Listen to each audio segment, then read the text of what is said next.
सहनाववतु सहनौ भुनक्तु सह वीर्यं करवावहै तेजस्विनावधीतमस्तु मा विद्विषावहै।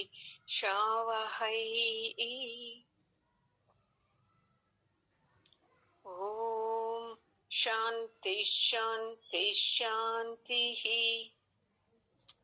ಗುರುಗಳ ಪಾದಕ್ಕೂ ಜಗದ್ಗುರು ಕೃಷ್ಣನ ಪಾದಕ್ಕೂ ನಮಸ್ಕಾರ ಮಾಡ್ಕೊಳ್ಳೋಣ. ಈ ದಿವಸ ಗೀತಾ ಜಯಂತಿ ಶುಭ ದಿನ. ಈ ಶುಭ ದಿನದಲ್ಲಿ ಪರಮಾತ್ಮನ ನಾಮಸ್ಮರಣೆ ಮಾಡ್ತಾ ಇದ್ದೀವಿ. ಪರಮಾತ್ಮ ಏನು ಉಪದೇಶ ಮಾಡಿದ್ದ ಅರ್ಜುನನಿಗೆ, ಇದು ಎಷ್ಟನೇ ಜಯಂತಿ ಗೊತ್ತಾ? 5162ನೇ ವರ್ಷ ಇದು ಭಗವಂತ ಉಪದೇಶ ಮಾಡಿದ್ದು. 5162ನೇ ಗೀತಾ ಜಯಂತಿನ ನಾವೆಲ್ಲರೂ ಆಚರಣೆ ಮಾಡ್ತಾ ಇರೋದಕ್ಕೆ ಸಂತೋಷ ಆಗ್ತಾ ಇದೆ. ಇನ್ನು ಪುಣ್ಯ ನೋಡಿ ಅಲ್ವಾ, ಗೀತಾ ಬಂಧುಗಳು ನಾವೆಲ್ಲ ಸೇರ್ಕೊಂಡು ಪರಮಾತ್ಮ ಉಪದೇಶ ಮಾಡಿದ್ದ ಗೀತೆನ ಕೇಳ್ತಾ ಇದ್ದೀವಿ. ನಿಮ್ಮೆಲ್ಲರಿಗೂ ಸ್ವಾಗತ. ಈ 5162ನೇ ವಾರ್ಷಿಕೋತ್ಸವ ಗೀತಾ ಜಯಂತಿಗೆ ನಿಮ್ಮೆಲ್ಲರಿಗೂ ಸ್ವಾಗತ ಅಮ್ಮ. ಇವತ್ತು 26ನೇ ಶ್ಲೋಕ. ಅಥ ಚೈನಂ ನಿತ್ಯ ಜಾತಂ ನಿತ್ಯಂ ವಾ ಮನ್ಯಸೇ ಮೃತಂ ತಥಾಪಿ ತ್ವಂ ಮಹಾಬಾಹೋ ನೈವಂ ಶೋಚಿತುಮರ್ಹಸಿ. ಅರ್ಜುನ ತುಂಬಾ ದುಃಖ ಪಡ್ತಾ ಇದ್ನಲ್ವಾ, ಸತ್ತೋಗ್ಬಿಡ್ತಾರೆ ಯುದ್ಧದಲ್ಲಿ, ನಾನು ಅದನ್ನ ಯುದ್ಧದಲ್ಲಿ ಸಾಯಿಸ್ಬಿಡ್ತೀನಲ್ವಾ, ಅಯ್ಯೋ ಅಂತ.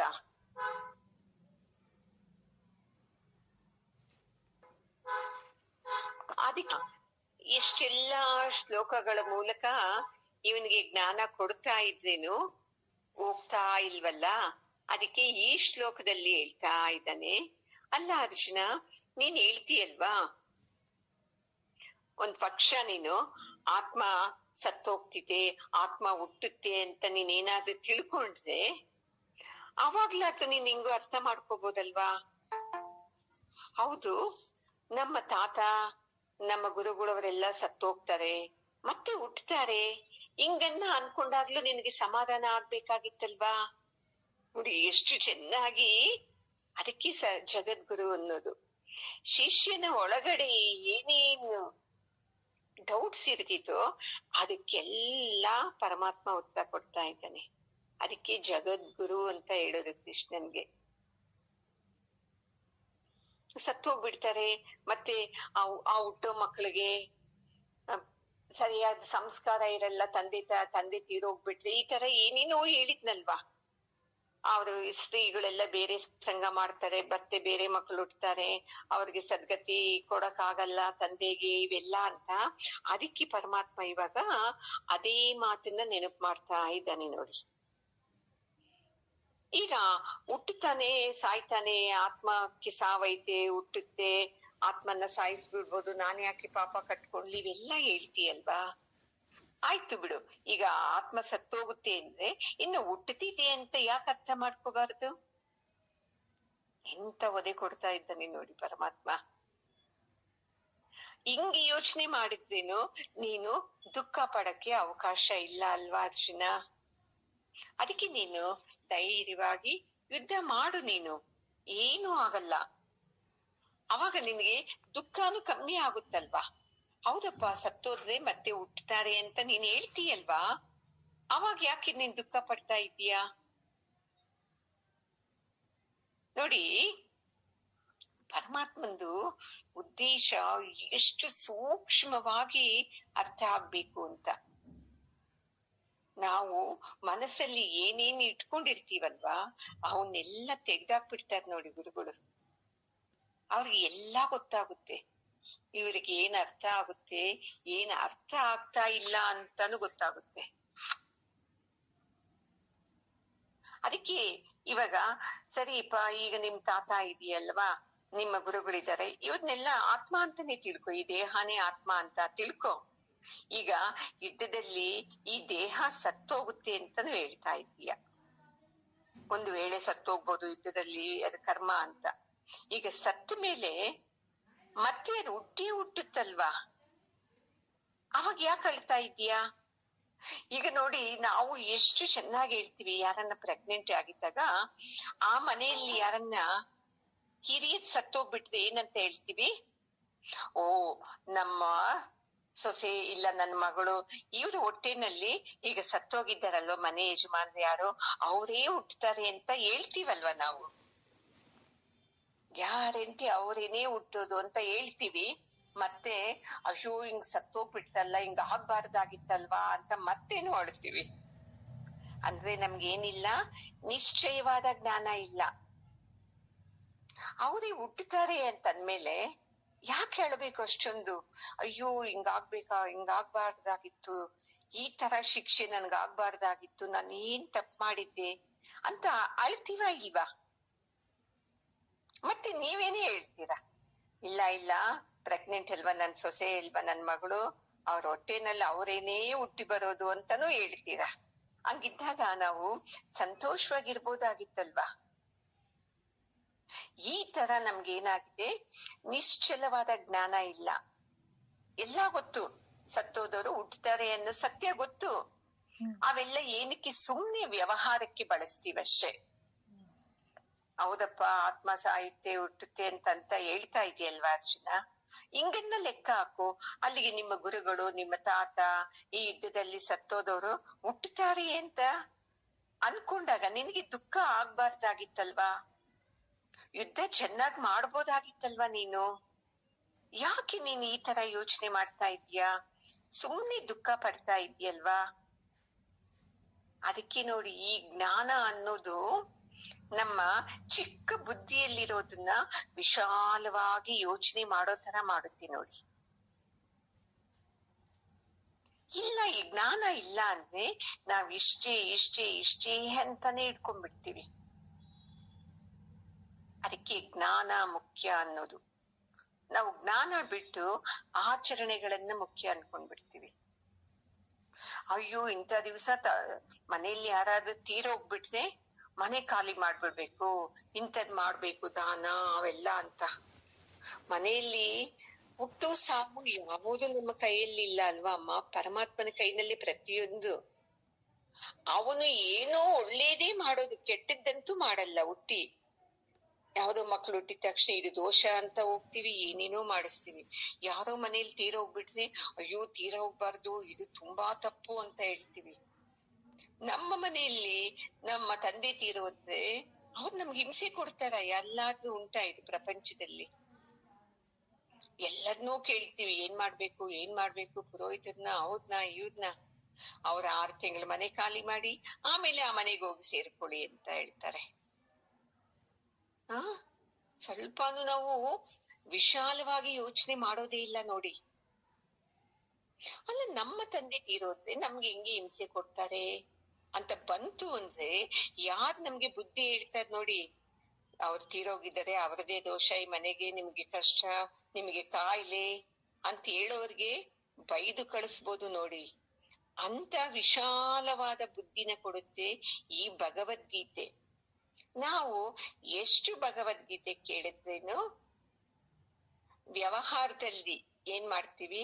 ಭಗವದ್ಗೀತೆಯನ್ನ ಪಕ್ಕಕ್ಕೆ ಇಡ್ತೀವಿ. ವ್ಯವಹಾರದಲ್ಲಿ ಅವ್ರು ಹೇಳಿದ್ದು, ಪುರೋಹಿತರು ಹೇಳಿದ್ದು, ಆ ಮಾತು ಈ ಮಾತನ್ನ ಹಿಡ್ಕೊಂಡು ಅಲ್ಲಿ ಯುದ್ಧ ಮಾಡ್ತಾ ಇದ್ದೀವಿ. ಇದು ಕುರುಕ್ಷೇತ್ರ ಯುದ್ಧ. ಅರ್ಜುನನಿಗೂ ಕೌರವರಿಗೂ ಪಾಂಡವರಿಗೂ ನಡೆಯೋದಲ್ಲ. ನಮ್ಮ ಯೋಚನೆಗಳು ಇದೆಯಲ್ವಾ, ನಮ್ಮ ಭಾವನೆಗಳು, ಇಲ್ಲಿ ನಡೀತಾ ಇರೋದು ಯುದ್ಧ. ಇಲ್ಲಿ ನಾವು ಗೆಲ್ಬೇಕು. ಅಲ್ಲಿ ಅರ್ಜುನ ಗೆಲ್ತಾನೆ ಸೋಲ್ತಾನೆ ನಮಗ್ ಬೇಕಾಗಿಲ್ಲ. ನಾನು ಈ ಜ್ಞಾನದಿಂದ ವಿಶಾಲವಾಗಿ ನೋಡ್ತಾ ಇದ್ದೀನಾ ಇಲ್ವಾ ಅಂತ ಬರ್ಬೇಕು ನೋಡಿ. ಆವಾಗ ನಮ್ಗೆ ದುಃಖ ಆಗೋಕೆ ಸಾಧ್ಯನೇ ಇಲ್ಲ. ಇಲ್ಲ, ದುಃಖ ಆಗುತ್ತೆ ಅಂದ್ರೆ ಈ ಜ್ಞಾನ ನಮ್ಮ ಒಳಗಡೆ ಹೋಗಿಲ್ಲ ಅಂತ ಚೆನ್ನಾಗಿ ಬರ್ದಿಟ್ಕೊಂಡ್ಬಿಡಿ ನೀವು. ನಂಗೆ ಸಮಸ್ಯೆ ಆಗ್ತಾ ಇದೆ, ದುಃಖ ಆಗ್ತಾ ಇದೆ, ಏನೇನೋ ಒಂಥರ ಆಗ್ತಾ ಇದೆ ಅಂದ್ರೆ ಈ ಭಗವದ್ಗೀತೆ ಜ್ಞಾನ ನಮ್ಮ ಒಳಗಡೆ ಹೋಗೇ ಇಲ್ಲ ಅಂತ ತಿಳ್ಕೊಬೇಕು. ಇಂಥ ಈ ಭಗವದ್ಗೀತೆನ ತಿಳ್ಕೊಂಡು ನಾವು ನ್ಯಾರೋ ಮೈಂಡ್, ವಿಶೇಷ ನನ್ನ ನೇರಕ್ಕೆ ನೋಡ್ಬಾರ್ದು, ನನ್ನ ಮೂಗಿನ ನೇರಕ್ಕೆ ನೋಡ್ತೀನಿ ನಾನು ಅಂತ ಇರ್ಬಾರ್ದು. ನಾನು ವಿಶಾಲವಾಗಿ ನೋಡ್ತೀನಿ ಅಂತ ನೋಡ್ಬೇಕು ನೋಡಿ. ಅದು ಗುರುದಕ್ಷಿಣೆ ಅಂತಂದ್ರೆ. ಈ ತರ ಪರಮಾತ್ಮ ಅರ್ಜುನನಿಗೆ ಪದೇ ಪದೇ ಹೇಳ್ತಾ ಇದ್ದಾನೆ ನೋಡಿ, ಈ ತರ ಮಾಡಪ್ಪ, ಈ ತರ ಮಾಡು, ಈ ತರ ಮಾಡು ಅಂತ. ಮತ್ತೆ ಇನ್ನು ಹೇಳ್ತಾರೆ, ಈಗ ನಾವು ಏನನ್ನ ಆಗುತ್ತೇನೋ ಅಂತ ಇನ್ಸೂರೆನ್ಸ್ ಎಲ್ಲ ಮಾಡಿಸ್ಬಿಡ್ತೀವಿ ಅಲ್ವಾ, ಹೆಲ್ತ್ ಇನ್ಸೂರೆನ್ಸ್ ಅಂತ ಮಾಡ್ತೀವಿ. ಹೋಗ್ಲಿ, ಅದೆಲ್ಲ ಮಾಡ್ಕೊಂಡ್ಮೇಲೆ ನನ್ನ ದುಃಖ ಕಮ್ಮಿ ಆಗುತ್ತಾ ನಮಗೆ? ಏನ್ ಮಾಡಿಸಿದ್ರೇನು ಅಯ್ಯೋ ನಾನ್ ಸತ್ತೋಗ್ತೀನಿ ಇದೇ ರೀತಿ ಮನಸ್ಸಲ್ಲಿ ಯಾವಾಗ್ಲೂ. ಅದಕ್ಕೆ ನಮ್ಗೆ ಏನ್ ಬರ್ಬೇಕು ಅಂದ್ರೆ ಈ ಜ್ಞಾನದಿಂದ, ಹೌದು ಸತ್ತವರು ಬದುಕ್ತಾರೆ ಹಿಂಗನ್ನ ತಿಳ್ಕೊ, ಇಲ್ಲ ಆತ್ಮಕ್ಕೆ ಸಾವಿಲ್ಲ, ಹಿಂಗ್ ಎರಡು ತರನ್ನ ತಿಳ್ಕೊ. ಎರಡು ತರ ತಿಳ್ಕೊಂಡಾಗ್ಲೂ ದುಃಖ ಆಗ್ಬಾರ್ದಲ್ವಾ ಅರ್ಜುನ? ನೀನು ಎರಡು ತರ ಹೇಳ್ತಾ ಇದ್ದೀಯಾ, ಮತ್ತೆ ನೀನು ಎರಡು ತರಾನು ಬಿಟ್ಬಿಟ್ಟು ಅಯ್ಯೋ ಹಿಂಗಾಗ್ತಾ ಇತ್ತಲ್ಲ ಅಂತ ದುಃಖ ಪಡ್ತಾ ಇದ್ದೀಯಲ್ವಾ, ಇದು ತಪ್ಪು ನೋಡು ಅರ್ಜುನ ಅಂತ ಹೇಳ್ತಾನೆ. ಹಂಗ ಹೇಳಿದ್ದೇನು ಅರ್ಥ ಆಗ್ಬಿಡ್ತಿದ್ದ ನಮ್ಗೆ? ಅದು ಪಾಪ ಅವನು ಯುದ್ಧರಂಗದಲ್ಲಿದ್ದಾನೆ, ಗೊತ್ತಾಯ್ತು ಪರಮಾತ್ಮನಿಗೆ ನನ್ನ ಮಾತು ಇವನ ಕಿವಿ ಒಳಕ್ಕೇನೋ ಹೋಗಿದೆ, ಎಲ್ಲಿ ಹೋಗ್ಬೇಕು?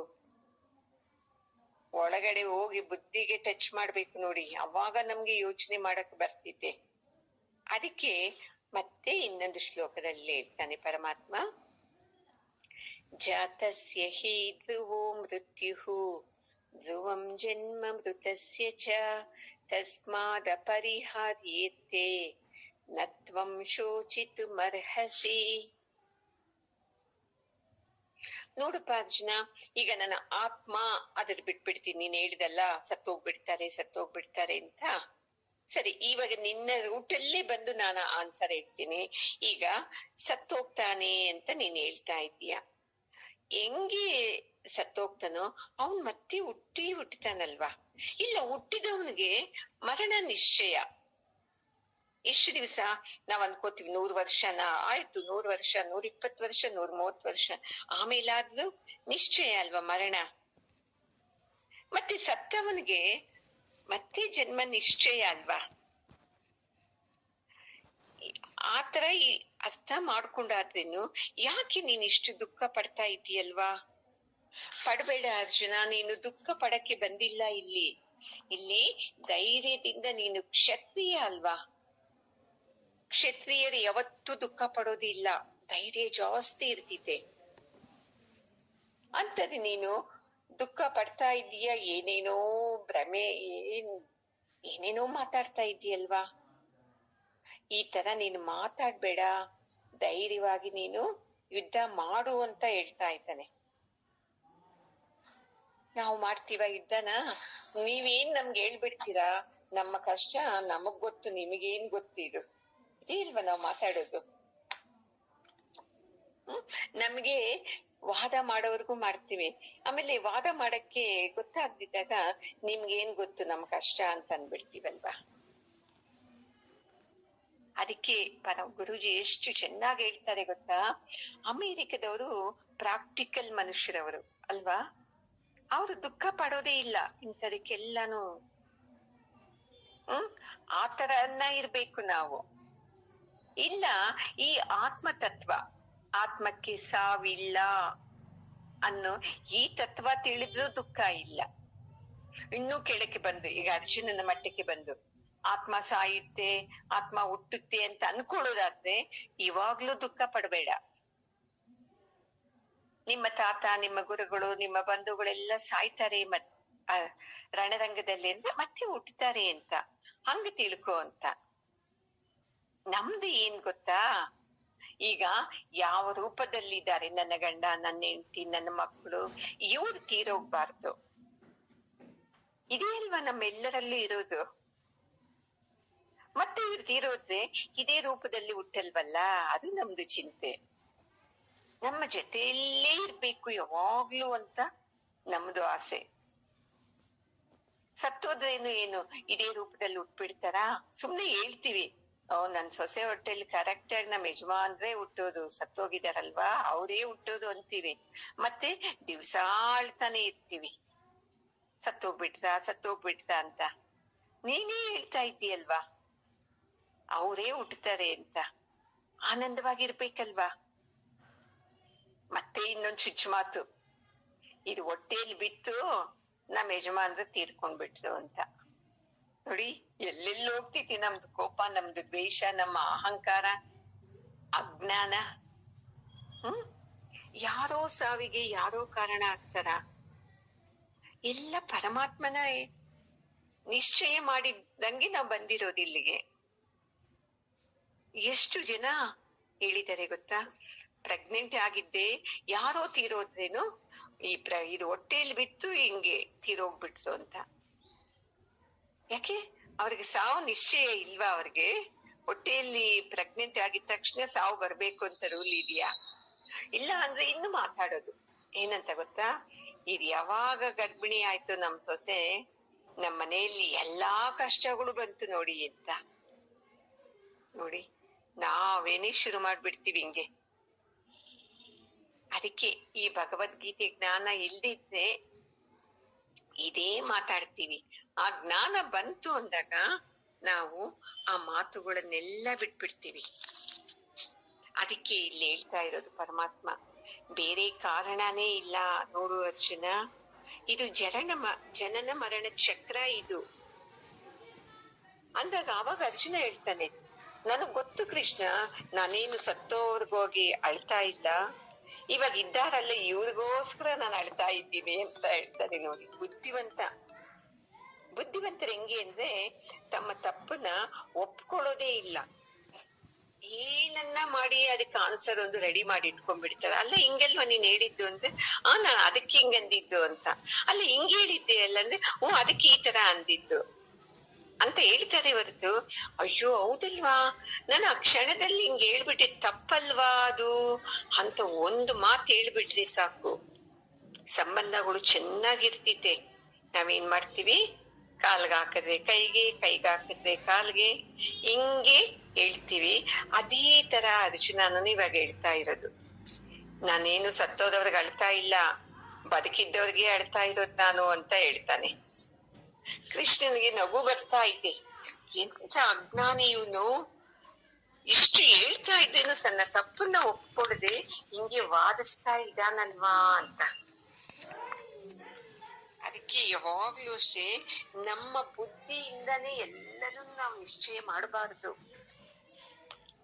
ಅನುಭವ ಇದ್ದವ್ರದ, ಜ್ಞಾನವಂತರ ಅವರ ಬುದ್ಧಿಯಿಂದನೂ ನಾವು ನಿಶ್ಚಯ ಮಾಡ್ಬೇಕು. ಚೆನ್ನಾಗಿ ತಿಳ್ಕೋಬೇಕು. ಅಣು ರೇಣು ತೃಣಾಕಾಶ ಏನ್ ಪ್ರತಿಯೊಂದು ಅಣು ಆಗ್ಲಿ, ಒಂದ್ ಚಿಕ್ಕ ಮರ ಗಿಡ ಎಲ್ಲನೂ ಅಷ್ಟೇ ಪರಮಾತ್ಮನ ಕೃಪೆ ಇಲ್ಲದಿದ್ದೆ ಯಾವುದೂ ಚಲಿಸೋದೇ ಇಲ್ಲ ಅಂತ ಯಾರು ತಿಳ್ಕೋತಾರೋ ಅವರು ಯಾರು ಸತ್ತಾಗ್ಲೂ ಅಳಲ್ಲ, ಏನ್ ಆದಾಗ್ಲೂ ಅಳೋದೇ ಇಲ್ಲ.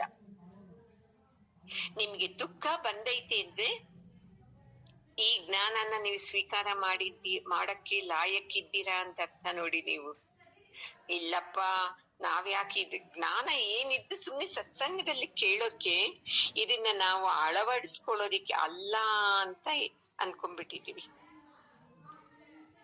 ನನಗೇ ಯಾಕೆ ಇಂಥದಾಯ್ತು, ನನಗೇ ಯಾಕೆ ಹಿಂಗಾಯ್ತು, ನಾನೇನ್ ತಪ್ಪು ಮಾಡಿದ್ದೀನಿ, ನಮ್ಗೆ ಇನ್ನೂ ಯೋಚನೆ ಮಾಡಕ್ಕೆ ಆಗ್ತಾ ಇಲ್ಲ. ಮೊನ್ನೆ ಒಬ್ಬರಂದು ಸತ್ಸಂಗದಲ್ಲಿ ಬರೋವಾಗ ಟ್ರೈನಲ್ಲಿ, ಯಾಕಿಂತ ಸಮಸ್ಯೆಗಳು ಬರ್ತಾ ಇತ್ತು ನನಗೆ ಆಗ್ತಾನೇ ಇಲ್ಲ ಅರ್ಥ ಮಾಡ್ಕೊಳಕ್ಕೆ ಅಂತ.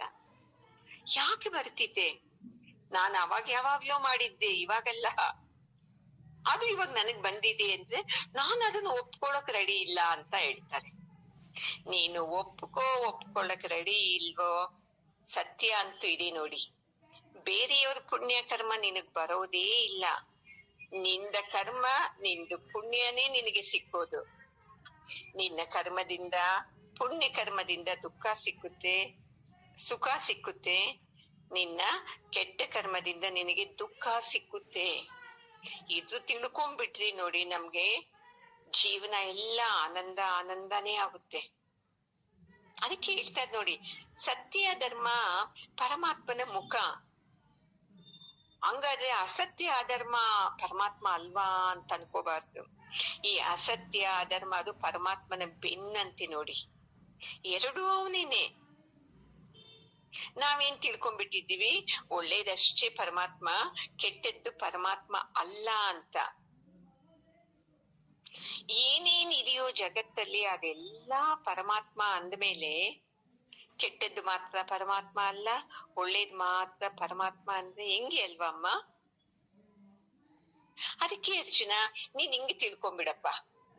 ಈಗ ನಾನು ಆತ್ಮಕ್ಕೆ ಸಾವಿಲ್ಲ ಅಂದ್ರೆ ನೀನು ಒಪ್ತಾ ಇಲ್ಲ. ಆತ್ಮ ಅದು ಏನು ಹಂಗೆ ಹಿಂಗೆ ಅಂತ. ಈಗ ನೀನೇ ಹೇಳ್ತಾ ಇದ್ದೀಯ, ಸತ್ತೋಗ್ತಾರೆ, ದುಃಖ ಆಗ್ತೈತೆ, ಮತ್ತೆ ಇವ್ರು ಹುಟ್ಟಿದ್ರೆ ಇವ್ರಿಗೆ ಪುಣ್ಯ ಪ್ರಾಪ್ತಿ ಸಿಕ್ಕಲ್ಲ, ಉತ್ತಮ ಲೋಕ ಸಿಕ್ಕಲ್ಲ, ಏನೇನೋ ಹೇಳಿದಲ್ವಾ ನೀನು ಅವಾಗ. ಹಂಗೆ ಲೆಕ್ಕ ಹಾಕು, ಆತ್ಮ ಹುಟ್ಟುತ್ತೆ ಅಂದ್ಮೇಲೆ ಸಾಯುತ್ತಲ್ವಾ.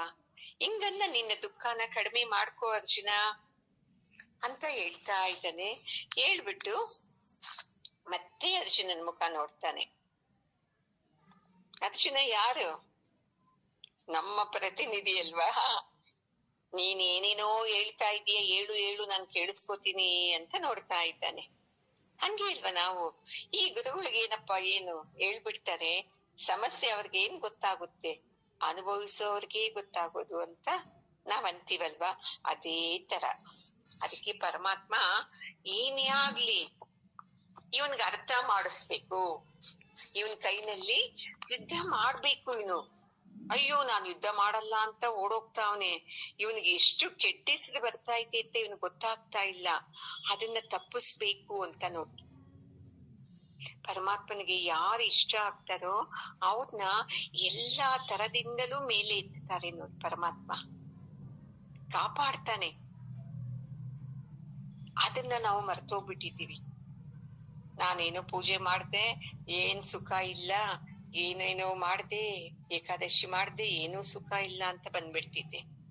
ಅದು ಅಲ್ಲ. ಅದು ಅವನು ಎಲ್ಲರನ್ನ ತನ್ನ ಹೃದಯಕ್ಕೆ ಹತ್ರ ಇಟ್ಕೊಂಡಿದ್ದಾನೆ ನೋಡಿ. ಪಂಡರಾಪುರದಲ್ಲಿ ಎಲ್ಲಾ ಭಕ್ತರು ಒಂದೇ ಅವನಿಗೆ. ಅದನ್ನ ನಮ್ಗೆ ಅರ್ಥ ಮಾಡ್ಕೊಳಕ್ ಆಗ್ತಾ ಇಲ್ಲ. ಅದಕ್ಕೆ ಈಗ ಪರಮಾತ್ಮ ಮತ್ತೆ ಇನ್ನೊಂದು ಶ್ಲೋಕ ಹೇಳ್ತಾ ಇದ್ದಾನೆ. ಅವ್ಯಕ್ತಾದೀನಿ ಭೂತಾನಿ ವ್ಯಕ್ತ ಮಧ್ಯಾನಿ ಭಾರತ ಅವ್ಯಕ್ತ ನಿಧನಾನ್ಯೇವ ತಚ್ರಕ ಪರಿದೇವನ. ನೋಡಪ್ಪ ಅರ್ಜುನ, ನೀನ್ ಹೇಳ್ತಾ ಇದೀಯಲ್ವಾ, ಅದು ಹುಟ್ಟಲ್ಲ ಸಾಯಲ್ಲ ಅಂತ ಹೇಳ್ತೀಯ, ಒಂದ್ಸಲ ಸತ್ತೋಗ್ಬಿಡ್ತಾರೆ ಅಂತೀಯ. ಅದಕ್ಕೆ ನೀನ್ ಏನ್ ಮಾಡ್ತೀಯ ಗೊತ್ತಪ್ಪ? ಈಗ ಎಲ್ಲಾ ಪ್ರಾಣಿಗಳೊಂದು ಯಾವ್ದೇ ಅದು ಉಸಿರಾಟ ಮಾಡ್ತಾರೋ ಅವರೆಲ್ಲಾ ಪ್ರಾಣಿಗಳೇನೆ. ಮನುಷ್ಯರು, ಪಕ್ಷಿಗಳು, ಪಶುಗಳು ಎಲ್ಲನೂ ಪ್ರಾಣಿಗಳೇನೆ. ಈ ಎಲ್ಲಾ ಪ್ರಾಣಿಗಳು ಹುಟ್ಟೋಕೆ ಮೊದ್ಲು ಕಾಣಲ್ಲ ಅಲ್ವಾ ಅಮ್ಮ, ವ್ಯಕ್ತ ಆಗಲ್ಲ. ಹುಟ್ಟಿದ ಮೇಲೆ ವ್ಯಕ್ತ ಆಗೋದಲ್ವಾ. ಮತ್ತೆ ನಾಶವಾದ್ಮೇಲೆ, ಸತ್ತೋದ್ಮೇಲೆ ಅವಾಗ್ಲೂ ಕಾಣಲ್ಲ ನೋಡು. ಹಂಗಿದ್ದಾಗ ಯಾಕೆ ನೀನ್ ದುಃಖ ಪಡ್ತಾ ಇದ್ದೀಯಾ? ಮೊದ್ಲು ಹುಟ್ಟಿಲ್ಲ ನಿಮ್ ತಾತಾನೆ. ನಿನ್ನ ಪ್ರಕಾರನೇ ಹೇಳ್ತೀನಿ, ನಿಮ್ಮ ತಾತ ಗುರುಗಳು ಅವರೆಲ್ಲ ನಿನಗ್ ಗೊತ್ತೇ, ಮೊದ್ಲು ಅವ್ರು ಹುಟ್ಟಿಲ್ಲ, ಅವ್ರು ಆಮೇಲೆ ಹುಟ್ಟಿದ್ದು. ಅವಾಗ ನೀನ್ ಅಂದಿ ನಮ್ಮ ತಾತ, ಇವ್ರು ನಮ್ಮ ಗುರುಗಳು, ಇವ್ರು ನನ್ನ ಬಂಧುಗಳು ಅಂತ ಅವಾಗ ಹೇಳಿದೆ ನೀನು. ಯಾಕೆ? ಅವಾಗ ಕಾಣಿಸ್ಕೊಂಡ್ರು. ಮತ್ತೆ ಸತ್ತೋದ್ಮೇಲೇನು ಕಾಣಿಸ್ಕೊಳಲ್ಲ ಅವರು. ಹಿಂಗನ್ನ ಅರ್ಥ ಮಾಡ್ಕೋ, ಅವಾಗ ನಿನ್ಗೆ ದುಃಖ ಬರಲ್ವಲ್ಲ ಅಂತ ಹೇಳಿದ್ರೇನು ಅರ್ಜುನನಿಗೆ. ನೀನ್ ಗೊತ್ತಾಗಲ್ಲ, ಸುಮ್ನೆ ಇರು ಕೃಷ್ಣ, ಏನೇನೋ ಹೇಳ್ತಾ ಇದ್ದೀಯ ಅಂತ. ಅರ್ಜುನನಿಗಿದೆ, ನನ್ನ ಕೈನಿಂದ ನಾನು ಕೊಲ್ತಾ ಇದ್ದೀನಲ್ವಾ, ಅದಕ್ಕೆ ನನಗೆ ದುಃಖ ಆಗ್ತಾ ಐತಿ ಅಂತ ಅವನಿಗೆ.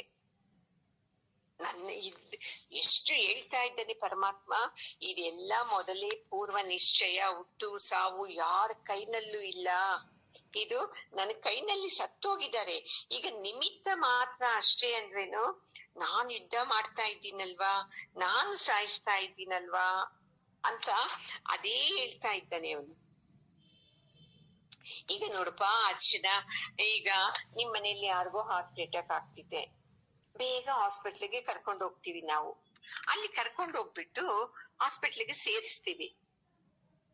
ಅಲ್ಲಿ ಡಾಕ್ಟರ್ ಹೇಳ್ತಾನೆ, ಏನಿಲ್ಲ, ಒಂದ್ ಇಂಜೆಕ್ಷನ್ ಹಾಕ್ತೀನಿ, ನನ್ ಕೈ ಗುಣ ಸರಿ ಅಂತ ಬದುಕ್ ಬಿಡ್ತಾನೆ. ಮತ್ತೆ 2 ದಿವಸ ಇರ್ತಾನೆ ಹಾಸ್ಪಿಟ್ಲಲ್ಲೇ, 3ನೇ ದಿವಸ ಮತ್ತೆ ಸತ್ತು ಹೋಗ್ಬಿಡ್ತಾನೆ. ನೋಡಿ, ಡಾಕ್ಟರ್ ಅಳ್ತಾನ ಅವಾಗ, ಅಯ್ಯೋ ನಾನ್ ನನ್ನಿಂದ ಸತ್ತೋಗ್ಬಿಟ್ನಲ್ಲ ಅಂತ ಅಳ್ತಾನ? ಹೇಳುದು ಅರ್ಜುನ. ಬದುಕಿಸಿದಾಗ ಕೊಡ್ರಿ ಫೀಸು ಅಂತ ತಗೋತಾನೆ, ಮತ್ತೆ ಸತ್ತಾಗ್ಲೂನು ಅಯ್ಯೋ ಸತ್ತೋಗ್ಬಿಟ್ಟ ಅಂತ ಏನನ್ನ ಫೀಸ್ ತಗೊಳಲ್ವ ನಮ್ಮಿಂದ? ಎಲ್ಲಾ ಗೊತ್ತು, ಅವನ ಸಾವಿಗೆ ನಾನು ಕಾರಣ ಅಲ್ಲ ಅಂತ ಗೊತ್ತು ಡಾಕ್ಟರ್ಗೆ. ನಾವು ಅಷ್ಟೇ, ಪ್ರತಿಯೊಂದಕ್ಕೂ ನನ್ನಿಂದ ಸತ್ತೋದ ಅಲ್ಲ, ಅವನ ಸಾವಿತ್ತು ಯಾವುದೋ ಒಂದು ಮೂಲದಲ್ಲಿತ್ತು, ಈ ತರಾನೇ ಸತ್ತೋಗ್ಬೇಕು ಅಂತ ಇತ್ತು, ಸತ್ತೋದ ಅಷ್ಟೇ. ನಾವು ಸುಮ್ನೆ ಅಂತೀವಿ, ನಾವೇನೇನೋ ಅಂದ್ಬಿಟ್ರೆ, ತುಂಬಾ ದುಃಖ ಕೊಟ್ಬಿಟ್ರೆ ಅವರು, ಪಾಪ ಗಂಡ ತುಂಬಾ ಕಷ್ಟ ಕೊಟ್ಟ, ಅದಕ್ಕೆ ಅಮ್ಮ ಸುಸೈಡ್ ಮಾಡ್ಕೊಂಡ್ಬಿಟ್ಲು ಅಂತ. ಇದು ಮೋಹದಿಂದ ಅನ್ನೋ ಮಾತಿದು. ಈ ತರ ಅನ್ಕೊಂಡೇ ನಾವು ಮನಸ್ಸನ್ನೆಲ್ಲ ಗಲೀಜ್ ಮಾಡ್ಕೊಳ್ಳೋದು. ನಾನ್ ಬೈಬಾರ್ದಾಗಿತ್ತು, ಆ ಯಪ್ಪ ಹಂಗ ಅನ್ಬಾರ್ದಾಗಿತ್ತು, ಅದಕ್ಕೆ ಸತ್ತೋಗಿದ್ದು. ಸುಮ್ನೆ ಆರೋಪ ಮಾಡ್ಕೊಂಡು ದುಃಖ ಪಡೋದು. ಸೃಷ್ಟಿ ಮಾಡೋದು ಬ್ರಹ್ಮ, ರಕ್ಷಣೆ ಮಾಡೋದು ವಿಷ್ಣು, ನಾಶ ಮಾಡೋದು ಶಿವ. ನಾವು ನನ್ನಿಂದ ಆಯ್ತು ಅಂತ ಹೇಳ್ತೀವಿ. ಚೆನ್ನಾಗಿ ತಿಳ್ಕೊಬೇಕು. ಅವರವರ ಕರ್ಮಕ್ಕನುಸಾರ ವ್ಯಕ್ತ ಆಗ್ತಾರೆ, ಅಂದ್ರೆ ಭೂಮಿ ಮೇಲೆ ಜನನ ಆಗ್ತಾರೆ. ಕರ್ಮ ಮುಗಿದ ತಕ್ಷಣ ಅವ್ಯಕ್ತ ಆಗ್ತಾರೆ, ಅಂದ್ರೆ ಸತ್ತು ಹೋಗ್ತಾರೆ. ಚೆನ್ನಾಗಿ ಅರ್ಥ ಮಾಡ್ಕೋ ಅರ್ಜುನ. ಕರ್ಮ ಮುಗ್ದೈತೆ ಅಂದ್ರೆ ಒಂದು ಕ್ಷಣನೂ ಇರಕ್ಕೆ ಸಾಧ್ಯನೇ ಇಲ್ಲ. ಸುಮ್ನೆ ನಮ್ಮಿಂದ ಆಯ್ತು ಅವರಿಂದ ಆಯ್ತು ಅಂತ ಅಂತೀವಿ. ಇದು ತಪ್ಪು. ಆಳವಾಗಿ ನೋಡ್ಬೇಕು ಮನುಷ್ಯ, ಅವಾಗ ಈ ಮೂರ್ಖತ್ವ ಎಲ್ಲ ಕಾಣಲ್ಲ. ಯಾಕೆ ಹೇಳ್ತಾ ಇದ್ದಾನೆ ಅಂದ್ರೆ, ಇವಾಗ ಅರ್ಜುನ ಹೇಳ್ತಾ ಇದ್ದಾನಲ್ವಾ, ನಮ್ಮ ತಾತ, ನಮ್ಮ ಗುರು, ನಮ್ಮ ಬಂಧುಗಳು ಅಂತ. ಅದಕ್ಕೆ ಪರಮಾತ್ಮ ಒಂದೇ ಮಾತು ಹೇಳ್ತಾ ಇದ್ದೇನೆ ನೋಡಿ, ಯಾವುದೇ ಜೀವ ಜನಿಸ್ಬೇಕು ಅಂದ್ರೆ ಅದೇ ಕಾರಣ ಇರ್ತಿದ್ದೆ. ಆ ಜೀವನೇ ಕಾರಣ ಜನಿಸೋದಿಕ್ಕೂನು. ಮತ್ತೆ ಯಾವುದೇ ಜೀವ ಸತ್ತೋಗ್ಬೇಕು ಅಂತ ಇದ್ರೇನು ಆ ಜೀವನೇ ಕಾರಣ ಸಾಯೋದಿಕ್ಕೂನು. ಇದನ್ನ ಯಾರು ಅರ್ಥ ಮಾಡ್ಕೋತಾರೋ ಅವರು ಆನಂದವಾಗಿರ್ತಾರೆ. ಇದು ಸಹಜವಾಗಿ ನಡೆಯುವಂತ ಪ್ರಕ್ರಿಯೆ. ಇದು ಈ ಜಗತ್ತಲ್ಲಿ ನಾವೆಲ್ಲ ಹಿಂಗ ಅನ್ಕೊಳ್ಳೋದೇ ಇಲ್ಲ. ಅವರಿಂದ ಸತ್ತೋಯ್ತು, ಅವ್ರೇನೋ ಅಂದ್ಬಿಟ್ರಂತೆ, ಅದಕ್ಕೆ ಸತ್ತೋಗ್ಬಿಟ್ರಂತೆ ಅನ್ನೋದು. ಮತ್ತೆ ತುಂಬಾ ಶ್ರೀಮಂತರು, ಅಯ್ಯೋ ನಾವು ಟೈಮ್ ಎಲ್ಲ ನೋಡಿದ್ದೀವಿ, 5 ಜನ ಪುರೋಹಿತ ತಿಳ್ಕೊಂಡ್ಬಿಟ್ಟಿದ್ದೀವಿ, ಸಿಜೇರಿಯನ್ ಆಫೀಸ್ ಒಳ್ಳೆ ಟೈಮಲ್ಲೇ ನಾವು ಹುಟ್ಟಿಸ್ಕೊಂಡ್ಬಿಟ್ಟಿದ್ದೀವಿ. 12 ಗಂಟೆ 30 ನಿಮಿಷ 5 ಸೆಕೆಂಡ್ಗೆ ಹುಟ್ಟಬೇಕು ಅಂತ ಇರ್ತಿದ್ದೆ. 12 ಗಂಟೆ 30 ಆಪರೇಷನ್, ಒಂದೊಂದ್ ಸೆಕೆಂಡ್ ಕಳೆದೋಗುತ್ತಲ್ವಾ. ಆ ಮಗು ಹುಟ್ಟೋಷ್ಟೊತ್ತಿಗೆ 12 ಗಂಟೆ 32 ನಿಮಿಷನೇ ಆಗಿರ್ತಿದ್ದೆ. ಅಲ್ಲಿ ನೀವ್ ಅನ್ಕೊಂಡಿದ್ದ ಟೈಮ್ ಎಷ್ಟು? 12 ಗಂಟೆ 30 ನಿಮಿಷ ಅಂತ. ನಿನ್ನ ಪ್ರಕಾರದಲ್ಲಿ ಹುಟ್ಟುನೂ ಆಗಲ್ಲ, ಸಾವುನು ನಿನ್ ಕೈನಲ್ಲಿಲ್ಲ. ಎರಡೂ ಪರಮಾತ್ಮನ ಕೈನಲ್ಲೇ ಇರೋದು ಅಲ್ವಾ ಅಮ್ಮ? ಹೋಗ್ಲಿ, ನೀವೇ ಹಾಕಿದ್ರೆ ಏನನ್ನ ಅಪ್ಲಿಕೇಶನ್, ಇಂತ ಮಕ್ಕಳೇ ಬೇಕು ಅಂತ. ಇಲ್ಲ ಇಂಥ ಗಂಡ ಇಂಥ ಹೆಂಡತಿನೇ ಬೇಕು ಅಂತ ಹಾಕಿದ್ರ? ಇಲ್ಲ, ಪರಮಾತ್ಮನ ಇಚ್ಛೆಯಂತೆ ಇಂಥ ಮಕ್ಕಳು ಇಂಥ ಗಂಡ ಸಿಗ್ತಾರೆ. ಮತ್ತೆ ಸ್ವಲ್ಪ ದಿವಸ ಆಯಾ ಪ್ರಾರಬ್ಧಕ್ಕೆ ತಕ್ಕಂತೆ ಇರ್ತಾರೆ ನಿಮ್ಮ ಜೊತೆ, ಆಮೇಲೆ ಮತ್ತೆ ಅವ್ಯಕ್ತ ಆಗ್ಬಿಡ್ತಾರೆ. ಈ ತರ ನೀನು ಅನ್ಕೊಂಡ್ಬಿಟ್ರೆ ಅರ್ಜುನ, ನಿನಗೆ ಏನೂ ಆಗಲ್ಲ ನೋಡು. ಹ್ಮ್ ನಾವ್ ಹಂಗ ಅನ್ಕೋತೀವ. ಮನೇಲಿ ಏನನ್ನ ಸತ್ತೋಗ್ಬಿಟ್ರೆ ನಾವು ಹಾಸ್ಪಿಟ್ಲ್ ಹೋಗ್ಬೇಕಾಗಿತ್ತು, ಹೋಗಿದ್ರೆ ಬದುಕ್ ಬಿಡ್ತಾ ಇದ್ರು ಅನ್ನೋದು. ಹಾಸ್ಪಿಟ್ಲ್ಗೆ ಹೋಗಿ ಸತ್ತೋಗ್ಬಿಟ್ರೆ, ಇಲ್ಲ ಇನ್ನ ದೊಡ್ಡ ಹಾಸ್ಪಿಟ್ಲ್ಗೆ ಹೋಗಿದ್ರೆ ಚೆನ್ನಾಗಿರ್ತಾ ಇತ್ತು, ನಾವ್ ಈ ಹಾಸ್ಪಿಟ್ಲ್ಗೆ ಹೋಗ್ಬಿಟ್ವೆ ಅದಕ್ಕೆ ಸತ್ತೋಗ್ಬಿಟ್ರು ಅಂತ ಹೇಳ್ತೀವಿ.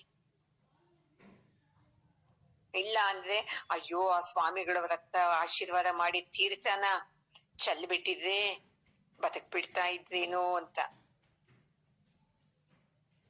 ಇದು ಎಲ್ಲಾ ಸುಳ್ಳು ನೋಡಿ. ಎಷ್ಟು ದಿವಸ ಇರ್ಬೇಕು ಅಂತ ಬಂದಿದೆಯೋ ಆ ಜೀವ, ಆ ಜೀವದ ಕರ್ಮ ಮುಗ್ದಿದ ತಕ್ಷಣ ಅದಷ್ಟು ಕಡೆ ಯಾವುದೋ ಒಂದು ನಿಮಿತ್ತದಿಂದ ಹೋಗ್ಬಿಡ್ತಿದ್ದೆ. ಅದಕ್ಕೆ ನೋಡಿ ಎಷ್ಟು ಚೆನ್ನಾಗಿ ಹೇಳ್ತಾ ಇದ್ದಾನೆ ಪರಮಾತ್ಮ. ಯಾದವರಿಗೆ ತುಂಬಾ ಕೊಬ್ಬು ಅಂತೆ, ಯಾಕಂದ್ರೆ ಕೃಷ್ಣ ನಮ್ಮ ಕಡೆ ಇದ್ದಾನೆ ಅಂತ. ಕೊನೆಗೆ ಯಾದವರು ತಮ್ಮಲ್ಲೇನೆ ಗಲಾಟೆ ಮಾಡ್ಕೊಂಡು ಎಲ್ಲರೂ ಸತ್ತೋಗ್ತಾರಂತೆ ನೋಡಿ. ಕೃಷ್ಣ ಏನ್ ಮಾಡ್ದ ಅವಾಗ? ಹಾ ಗೊತ್ತು, ಅವರವರು ಹೋಗೋ ಸಮಯ ಬಂದಿದೆ, ಅವ್ರು ಹೋಗಿದ್ದಾರೆ ಅಂತ. ಈ ತರ ಅರ್ಥ ಮಾಡ್ಕೋಬೇಕು. ಒಂದ್ಸಲ ಜರಾಸಂಧನ ಮೇಲೆ ಕೃಷ್ಣ 17 ಸಲ ಯುದ್ಧ ಮಾಡಿ ಯಾದವರನ್ನ ಕಾಪಾಡಿದ್ದು ನೋಡಿ. ಯಾದವರು ಯಾವಾಗ ಅವರವರೇ ಹೊಡೆದಾಡ್ಕೊಂಡು ಸತ್ತೋಗುವಾಗ ಭಗವಂತ ಸುಮ್ಮನೆ ಇದ್ದ. ಯಾಕೆ ಗೊತ್ತಾ? ಕರ್ಮ ಮುಗಿದ್ಮೇಲೆ ಯಾರು ಏನು ಮಾಡಕ್ ಆಗೋದೇ ಇಲ್ಲ.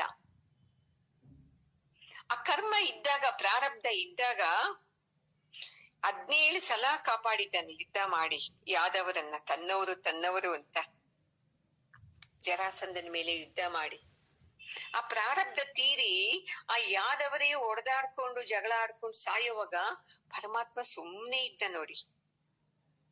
ಗೊತ್ತು ಅವ್ರ ಕರ್ಮ ತೀರೋಯ್ತು, ಹೋಗಿದ್ದು ಅಂತ.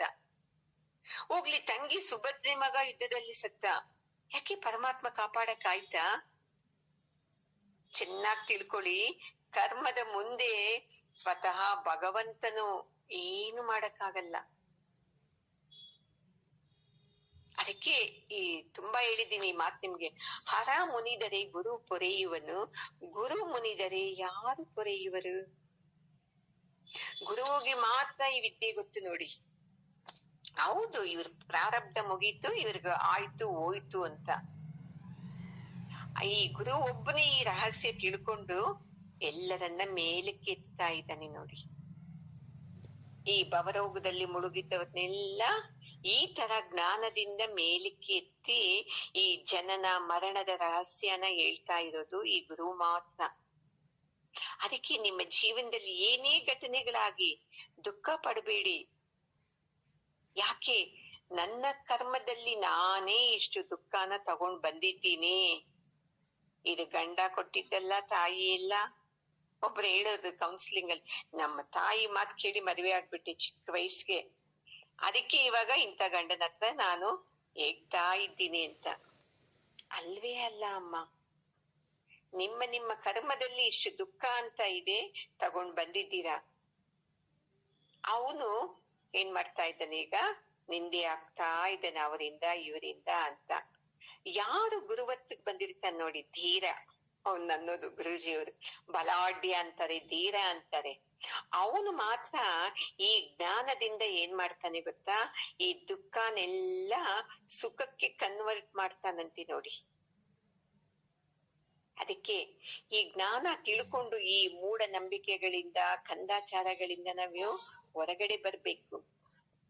ಯಾಕಂದ್ರೆ ನಮ್ದು ಮನಸ್ಸು ವಿಚಿತ್ರ ಅಲ್ವಾ? ಅದು ಏನೇನೋ ಯೋಚನೆ ಮಾಡುತ್ತೆ. ಅಮ್ಮ ಹೇಳಿದ್ಲು, ಅಪ್ಪ ಹೇಳಿದ್ರು, ತಾತ ಹೇಳಿದ್ರು, ಅಜ್ಜಿ ಹೇಳಿದ್ರು, ಅವ್ರು ಹೇಳಿದ್ರು, ಇವ್ರು ಹೇಳಿದ್ರು ಅನ್ನೋದು ಏನೇನೋ ಕಲ್ಪನೆ ಮಾಡ್ಕೊಳ್ಳೋದು. ಕೆಳಗಡೆ ಹೋಗ್ಬಿಡುತ್ತೆ ಮನಸ್ಸು, ಗಲೀಜ್ ಮನಸ್ಸದು. ಅವಾಗ ಏನ್ ಮಾಡ್ಬೇಕು ಗೊತ್ತಾ? ನನಗೆ ಹೇಳಿದ್ದು ಗುರೂಜಿಯವರು ಏನ್ ಮಾಡ್ಬೇಕು ಗೊತ್ತಾ? ಅವಾಗ ಈ ತತ್ವಬೋಧ, ಆತ್ಮಬೋಧ, ಸಾಧನ ಪಂಚಕ, ಪಂಚದಶಿ, ಭಗವದ್ಗೀತೆ, ಹಿಂಗೆ ರಾಶಿ ರಾಶಿ ನಿನ್ಗೆ ಜ್ಞಾನ ಕೊಟ್ಟಿದ್ದೀನಲ್ವಾ, ಅದರಿಂದ ನೀನು ಮೇಲೆ ಬರ್ಬೇಕು ಅಂತ ನನಗೆ ಹೇಳಿದ್ದಾರೆ ನೋಡಿ. ಏನ್ ಚೆನ್ನಾಗ್ ನೆನ್ಪಿದೆ ನನಗಿನ್ನೂನು. ನೀನೇನು ತುಂಬಾ ಬಡವಳಲ್ಲ, ನೀನು ಶ್ರೀಮಂತೆ. ಯಾಕೆ? ಈ ಜ್ಞಾನ ಎಲ್ಲ ತುಂಬಿಸಿದ್ದೀನಲ್ವಾ, ಅದರಿಂದ ಮೇಲೆ ಬರ್ಬೇಕು. ಮೇಲೆ ಬಂದು ಏನ್ ಮಾಡ್ಬೇಕು, ಅಯ್ಯಯ್ಯೋ ಸತ್ತೋಗ್ಬಿಟ್ರಲ್ವಾ ಅಂತ ಹತ್ಕೊಂಡ್ ಕುತ್ಕೊಳ್ಳೋದಲ್ಲ, ನಮ್ಮ ಕರ್ಮನ ಬದಲಾವಣೆ ಮಾಡ್ಕೊಳ್ಬೇಕು.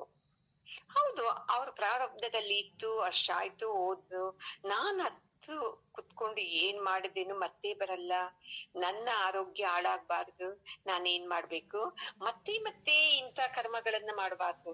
ನನಗ್ ಮಗು ಕೊಡು, ನನಗ್ ಮದುವೆ ಆಗು, ನನಗ್ ಐಶ್ವರ್ಯ ಕೊಡು, ಇಂಥ ಕರ್ಮಗಳು ಇಂಥದನ್ನ ಮಾಡದೆ ನಾನು ಏನ್ ಮಾಡ್ಬೇಕು, ಈ ಜ್ಞಾನ ನನ್ನನ್ನ ಶುದ್ಧಿ ಮಾಡ್ಲಿ, ಈ ಜ್ಞಾನ ನನ್ನ ಒಳಗಡೆ ಹೋಗ್ಲಿ, ಇದನ್ನ ತಗೋಬೇಕು ನಾವು.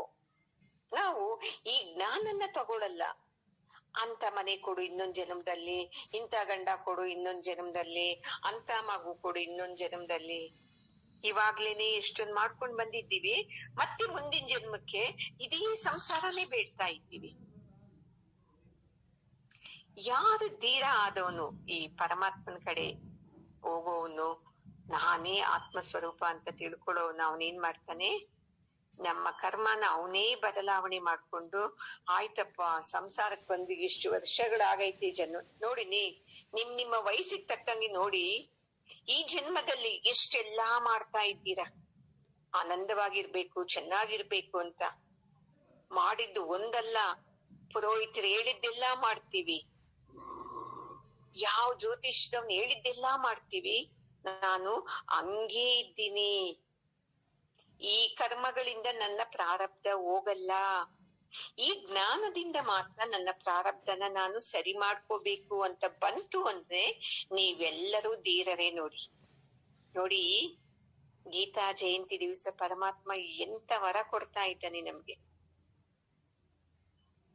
ಈ ತರ ಬದಲಾವಣೆ ಪರಮಾತ್ಮ ಯಾವಾಗ್ಲೂ ಮಾಡಲ್ಲ. ನೀವು ಪೂಜೆ ಮಾಡೋ ಪರಮಾತ್ಮ ಬಂದು ಈ ಜ್ಞಾನ ಕೊಡಲ್ಲ, ಇದನ್ನ ಈ ಗುರುಗಳು ಮಾತ್ರ ಕೊಡಕ್ಕೆ ಸಾಧ್ಯ. ನೋಡಿ, ಈ ಜಗದ್ಗುರು ಕೃಷ್ಣ ಮಾತ್ರ ಕೊಡಕ್ಕೆ ಸಾಧ್ಯ.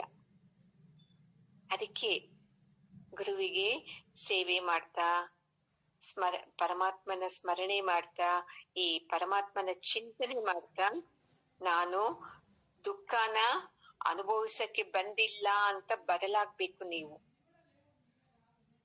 ನನ್ನ ಕರ್ಮ ಮಾಡ್ಕೊಂಡ್ ಬಂದ್ಬಿಟ್ಟಿದೀನಿ, ಆರ್ಡರ್ ಕೊಟ್ಟು ಇಂತಿಂತದು, ಅದನ್ನ ಈಗ ನಾನು ಸರಿ ಮಾಡ್ಕೋತೀನಿ ಅಂತ ಇರ್ಬೇಕು. ನೋಡಿ, ಈ ಸಾವು ಅನ್ನೋದು ಶರೀರಕ್ಕೆ, ಈ ಜೀವನಿಗೆ ಅಲ್ಲ ಅಂತ ನಾವ್ ಅರ್ಥ ಮಾಡ್ಕೊಂಡ್ಬಿಟ್ರೆ ಈ ವ್ಯಾಮೋಹ ಹೋಗ್ತೈತಿ ನಮ್ಗೆ. ನಾವ್ ಅನ್ಕೊಂಡ್ಬಿಟ್ಟಿದೀವಿ ಮುಕ್ತಿ ಅಂದ್ರೆ ಈ ಸಂಸಾರದ ಜವಾಬ್ದಾರಿ, ಎಲ್ಲರಿಗೂ ಮಕ್ಳು ಮದುವೆ ಆಗ್ಬೇಕು, ಮೊಮ್ಮಕ್ಳಾಗ್ಬಿಡ್ಬೇಕು, ನನಗ್ ವಯಸ್ಸಾಗ್ಬೇಕು, ಆವಾಗ ನಾನ್ ಮುಕ್ತಿ ಕಡೆ ಬರ್ತೀನಿ ಅಂತ. ಯಾರು ಈ ಶರೀರದ ವ್ಯಾಮೋಹ ಕಳ್ಕೊತಾರೆ ನೋಡಿ, ಅಯ್ಯೋ ನನ್ನ ಮಗು, ಅಯ್ಯೋ ನನ್ನ ಗಂಡ, ಅಯ್ಯೋ ನಾನು, ಅಯ್ಯೋ ನನ್ನ ಮಕ್ಕಳು, ಈ ವ್ಯಾಮೋಹ ಕಳ್ಕೊಂಡ್ರೆ ನೋಡಿ, ಇದು ಮುಕ್ತಿ. ನಮ್ಗೆ ಮುಕ್ತಿ ಅಂದ್ರೆ ಬೇರೆ ಬೇರೆ ಕಲ್ಪನೆ ಐತೆ. ಅದಕ್ಕೆ ಒಂದು ಘಟನೆಗೆ ನೀವು ಏನನ್ನ ಸಿಕ್ಕಾಕೊಂಡ್ಬಿಟ್ರೆ ದುಃಖಾನೇ. ನೋಡಿ, ಏನನ್ನ ಒಂದು ನಿಮ್ಗೆ ಇಷ್ಟವಾಗಿಲ್ದದ್ದು ಒಂದು ವಿಷಯನ ನೆನಪು ಮಾಡ್ಕೋತಾನೆ ಇರಿ. ದುಃಖ ಆಗುತ್ತಾ, ಸಂತೋಷ ಆಗುತ್ತಾ? ದುಃಖನೇ ಆಗುತ್ತೆ, ಅಯ್ಯೋ ಹಂಗಾಗಿತ್ತ, ಅಯ್ಯೋ ಹಂಗಾಯ್ತು ಅಂತ. ಸುಖದ್ದು ಮಾತ್ರ ನೆನಪಾಗಲ್ಲ ನಮ್ಗೆ, ಆಗುತ್ತಾ? ಆಗೋದೇ ಇಲ್ಲ. ಅದಕ್ಕೆ ದುಃಖದಿಂದ ಹೊರಗಡೆ ಬರ್ಬೇಕು ಅಂದ್ರೆ ಈ ಜ್ಞಾನ ಒಂದೇನೆ ಸಾಧ್ಯ. ನೋಡಿ, ಮತ್ತೆ ನಿನ್ನನ್ನ ನಾನು ಬದಲಾವಣೆ ಮಾಡಕ್ಕಾಗಲ್ಲ, ನನ್ನನ್ನ ನೀನು ಬದಲಾವಣೆ ಮಾಡಕ್ಕಾಗಲ್ಲ. ವ್ಯಕ್ತಿ ಈ ಜ್ಞಾನ ತಿಳ್ಕೊಂಡು ತನಗೆ ತಾನೇ ಬದಲಾವಣೆ ಮಾಡ್ಕೋಬೇಕು. ನೋಡಿ, ಅವಾಗ ಮಾತ್ರ ಗುರುವನ್ನ ನಾವು ಹಿಡ್ಕೊಂಡು ಆ ದಾರಿಯಲ್ಲಿ ಹೋಗ್ಬೇಕು. ಅವಾಗ ಈ ಮೋಹದಿಂದ ಹೆಂಗೆ ಹೊರಗಡೆ ಬರ್ಬೇಕು, ಈ ದುಃಖದಿಂದ ಹೊರಗಡೆ ಹೆಂಗೆ ಬರ್ಬೇಕು ಅಂತ ಗುರು ನಮ್ಗೆ ಸಹಾಯ ಮಾಡ್ತಾರೆ. ಅದು ಬಿಟ್ಟು ಇಲ್ಲ ನಿಮ್ಮನ್ನ ನಂಬಿದ್ದೀನಿ, ನೀವೇನನ್ನ ಮಾಡಿ ನನ್ ದುಃಖ ತೆಗಿಬೇಕು ಅಂದ್ರೆ ಸ್ವಲ್ಪನೂ ತೆಗಿಯಕ್ ಸಾಧ್ಯ ಇಲ್ಲ. ನೀನು ಪ್ರಯತ್ನ ಮಾಡ್ಬೇಕಲ್ವಾ ಈ ಜ್ಞಾನದಿಂದ. ನೋಡಿ, ಈ ಜ್ಞಾನ ತಿಳ್ಕೊಂಡು ನಾವು ಈ ಸತ್ಸಂಗದ ಜ್ಞಾನದಿಂದ ನಮ್ಮ ಸಮಸ್ಯೆಗಳನ್ನೆಲ್ಲ ನಾವೇ ವಿಚಾರ ಮಾಡ್ತಾ, ಹಿಂಗ್ ಮಾಡ್ಬೇಕು ಹಂಗ್ ಮಾಡ್ಬೇಕು ಅಂತ ಮಾಡ್ತಾ ಬನ್ನಿ, ಎಂತ ಸಂತೋಷ ಆಗುತ್ತೆ ನಿಮ್ಗೆ ಅವಾಗ. ಅದಕ್ಕೆ ಹೇಳಿದ್ದು, ನನಗೆ ಅವಾಗ ಹೇಳಿದ್ದು 12ನೇ ಇಸ್ವಿಯಲ್ಲಿ, ಈ ಗುರು ಕೊಟ್ಟಂತ ವಿಚಾರ ನಿನ್ನೊಳಗಡೆ ಏನನ್ನ ಭದ್ರವಾಗಿ ಇದ್ಬಿಟ್ರೆ ನಿನಗೆ ದುಃಖ ಅನ್ನೋದೇ ಬರಲ್ಲ ನೋಡು ಅಂತ ಹೇಳಿದ್ರು. ಬುದ್ಧಿ ಯಾವಾಗ್ಲೂ ಸಾವಿನ ಕೆಲ್ಸಕ್ಕೂ, ಸಾವಿನ ಕಾಲದಲ್ಲೂ ಕೆಲ್ಸಕ್ ಬರೋದೇ ಇಲ್ಲ ನೋಡ್ಕೊಳ್ಳಿ. ಈ ಜ್ಞಾನ ಒಂದೇ ಬರೋದು. ಅವಾಗ ನಾವೇನ್ ಮಾಡ್ತೀವಿ? ಆನಂದವಾಗಿ ಜೀವನ ಮಾಡ್ತೀವಿ. ಎಲ್ಲಾ ಸಮಸ್ಯೆಗಳನ್ನು ಆನಂದವಾಗಿ ಎದುರಿಸ್ಕೊಂಡು ಹೋಗ್ತೀವಿ. ನೋಡಿ, ಬಸವಣ್ಣನವರು ಏನ್ ಚೆನ್ನಾಗಿ ಹೇಳ್ತಾರೆ, ನಾಳೆ ಬರುವುದು ಹಿಂದೆ ಬರಲಿ, ಇಂದು ಬರುವುದು ಈಗಲೇ ಬರಲಿ ಎಂದು. ನಾವು ಏನ್ ಹೇಳ್ತೀವಿ? ಇವಾಗ ಬರೋದಾ? ನಾನ್ ಸತ್ತ ಮೇಲೆ ಬರ್ಲಿ ಸಮಸ್ಯೆ, ನಾನಿದ್ದಾಗ ಬರಬಾರ್ದು ಅಂತ ಅಂದ್ಬಿಡ್ತೀವಿ. ಯಾಕಂದ್ರೆ ನಮ್ದು ಯಾವಾಗ್ಲೂ ಕೆಳಗಡೆ ಹೋಗೋದೇ ಮನಸ್ಸು. ಅಂತ ಧೀರತ್ವ ಇರ್ಬೇಕಲ್ವಾ? ಸಮಸ್ಯೆನ ಬರ್ಲಿ, ಸಮಸ್ಯೆಗೆ ಭಯ ಆಗ್ಬೇಕು ನಮ್ಗೆ. ಅಯ್ಯೋ, ಇವ್ರ ಮನೆಗೆ ಹೋಗ್ಬಾರ್ದಪ್ಪ, ಇವರೊಬ್ಬ ಗುರುಗಳನ್ನ ಇಡ್ಕೊಂಡಿದ್ದಾರೆ, ಆ ಜ್ಞಾನದಿಂದ ಇವರು ಸಮಸ್ಯೆನ ಪರಿಷ್ಕಾರ ಮಾಡ್ಕೋತಾರೆ, ಪಕ್ಕದ ಮನೆಗೆ ಹೋಗ್ತೀನಿ ನಾನು ಅಂತ ಹೋಗ್ಬೇಕು. ಆ ತರ ಜೀವನ ಮಾಡ್ಬೇಕು ನೋಡಿ ನಾವು. ಈ ಸತ್ಯ ತಿಳ್ಕೊಂಡ್ಬಿಟ್ರೆ ನಾವು ಯಾವಾಗ್ಲೂ ಆನಂದವಾಗಿರ್ಬೋದು. ಇಲ್ಲ ಅಂದ್ರೆ ಅಜ್ಞಾನದ ಅರ್ಜುನ ಹೆಂಗೆ ಅಳ್ತಾ ಇದ್ದಾನೆ ನೋಡಿ. ಅಯ್ಯೋ, ನನಗ್ ಬೇಡಪ್ಪ ಯುದ್ಧ, ನಾನ್ ತಪ್ಪಿಸ್ಕೋತೀನಿ, ನನಗ್ ಬೇಡಪ್ಪ, ನಾನು ಹೋಗ್ತೀನಿ ಅಂತ. ಹಂಗೆ ನಾವುನು ಈ ಸಂಸಾರ ಅನ್ನೋ ರಣರಂಗದಲ್ಲಿ ಒದ್ದಾಡ್ತಾ ಇದ್ದೀವಿ, ಯೋಚನೆಗಳ ಜೊತೆ, ಭಾವನೆಗಳ ಜೊತೆ. ಇಲ್ಲಿ ಗೆಲ್ಬೇಕು ನಾವು. ಈ ಗೀತಾ ಜಯಂತಿ ನಿಮ್ಗೆ ಈ ಜ್ಞಾನವನ್ನ ಸಂಪೂರ್ಣ ಒಳಗಡೆ ತಗೊಂಡೋಗಿ ಕೂರಿಸ್ಲಿ ನಿಮ್ಮ ಬುದ್ಧಿಯಲ್ಲಿ ಅಂತ ಬೇಡ್ಕೊಳ್ಳಿ ಜಗದ್ಗುರು ಕೃಷ್ಣನಿಗೆ. ಈ ಜ್ಞಾನನ ನಾನು ಉಪಯೋಗಿಸ್ಕೋಬೇಕು ಬಿಟ್ಟು ಈ ಅಂದ ಮೂಢಾಚರಣೆಗಳನ್ನ ಉಪಯೋಗಿಸ್ಕೊಂಡು ನಾನು ಇಲ್ಲೇ ಬೀಳಬಾರದು, ಈ ಜನ್ಮದಲ್ಲಿ ನಾನು ಮುಕ್ತಿನ ದಾಟ್ಬೇಕು ಅಂತ ಪ್ರೇರ್ ಮಾಡ್ಕೊಳ್ಳಿ. ಗೀತಾ ಜಯಂತಿ ಇದೆ, ಬನ್ನಿ, ಈ ಎಲ್ಲರೂ ಕುತ್ಕೊಂಡು ಪಾರಾಯಣ ಮಾಡೋಣ ಅಂದ್ರೆ ಬರ್ತೀರಾ? ಕೆಲ್ಸ ಅಂತ ಹೇಳ್ಬಿಡ್ತೀವಿ. ಅದೇ ಪುರೋಹಿತರು ಏನನ್ನ, ನೀವು ಕುಟುಂಬದವರೆಲ್ಲ ಆ ದೇವಸ್ಥಾನಕ್ಕೆ ಹೋಗ್ ಬನ್ನಿ, ನಿಮ್ಗೆ ಒಳ್ಳೇದಾಗುತ್ತೆ ಅಂದ್ರೆ ಏನ್ ಮಾಡ್ತೀವಿ? ಸಾಲ ಮಾಡ್ಕೊಂಡು ಓಡ್ತೀವಿ. ಬೇಕಂದ್ರೆ ಅಜ್ಞಾನದ ಜೀವನದಲ್ಲೇ ಇದ್ದೀವಿ ನಾವು. ಜ್ಞಾನದಿಂದ ನಾವು ಜೀವನ ಮಾಡೋಣ. ಹೌದು, ಗೀತಾ ಜಯಂತಿಗೆ ಹೋಗೋಣ, ಅಲ್ಲಿ ಪರಮಾತ್ಮನ ನಾಮಸ್ಮರಣೆ ಮಾಡಿ ಪರಮಾತ್ಮನ ಚಿಂತನೆ ಮಾಡೋಣ. ನನಗೆ ಇನ್ನಷ್ಟು ಶಕ್ತಿ ಬರ್ತಿದೆ ಅಂತ ಬರ್ತಿದೆ ಯಾರಿಗಾದ್ರು? ಇವತ್ತು ಕೃಷ್ಣನ್ ದೇವಸ್ಥಾನಕ್ ಹೋಗೋಣ, ಇವತ್ತು ವೆಂಕಟೇಶ್ವರನ್ ದೇವಸ್ಥಾನಕ್ ಹೋಗ್ಬಿಡೋಣ, ಪುಣ್ಯ ಬಂದ್ಬಿಡ್ತೈತೆ ಅಂತ ಅಲ್ಲಿಗೆ ನಾವು ಪ್ಲಾನ್ ಹಾಕೋತೀವಿ. ಇಲ್ಲ, ಆ ದೇವಸ್ಥಾನಕ್ಕೆ ನಡ್ಕೊಂಡು ಹೋಗ್ಬಿಡೋಣ, ಇವತ್ತು ಪುಣ್ಯ ಬಂದ್ಬಿಡ್ತೈತೆ. ನೀನ್ ಇಂಥದ್ದು ಜನ್ಮಗಳಿಂದ ಮಾಡ್ತಾ ಇದೀಯಾ, ಈ ಜನ್ಮದಲ್ಲೂ ಇದನ್ನೇ ಮಾಡ್ತಾ ಇದೀಯ. ಅದಕ್ಕೆ ಅರ್ಜುನನ್ ತರ ಸತ್ತೋಗ್ಬಿಡ್ತಾರೆ ಅವರು, ಸತ್ತೋಗ್ಬಿಡ್ತಾರೆ ಅಂತ ಅಳ್ತಾ ಇದ್ದೀವಿ ನಾವು. ಈ ಜ್ಞಾನ ಅನ್ನೋ ಖಡ್ಗನ ಇಟ್ಕೊಂಡು ನಾವೇನ್ ಮಾಡ್ಬೇಕು? ಛೇದಿಸ್ತಾ ಹೋಗ್ಬೇಕು ನಮ್ಮ ಕರ್ಮನ ಎಲ್ಲ. ನಾವೇನೆ ಕಟ್ ಮಾಡಿ ಈ ಜನ್ಮದಲ್ಲಿ ನಾವು ಮುಕ್ತಿ ಕಡೆ ಹೋಗ್ಬೇಕು. ಸರಿನಾ? ಓಂ ಪೂರ್ಣಮದಃ ಪೂರ್ಣಮಿದಂ ಪೂರ್ಣಾತ್ ಪೂರ್ಣಮುದಚ್ಯತೆ ಪೂರ್ಣಸ್ಯ ಪೂರ್ಣಮಾದಾಯ ಪೂರ್ಣಮೇವಾವಶಿಷ್ಯತೆ. ಓಂ ಶಾಂತಿ ಶಾಂತಿ ಶಾಂತಿ. ಹರಿ ಓಂ. ಶ್ರೀ ಗುರುಭ್ಯೋ ನಮಃ. ಹರಿ ಓಂ. ಗುರುಗಳ ಪಾದಕ್ಕೆ ನಮಸ್ಕಾರ ಮಾಡ್ಕೊಳ್ಳೋಣ. ಜಗದ್ಗುರು ಕೃಷ್ಣನ ಪಾದಕ್ಕೂ ನಮಸ್ಕಾರ ಮಾಡ್ಕೊಳ್ಳೋಣ. ಜೈ ಶ್ರೀ ಮಮ್ಮ.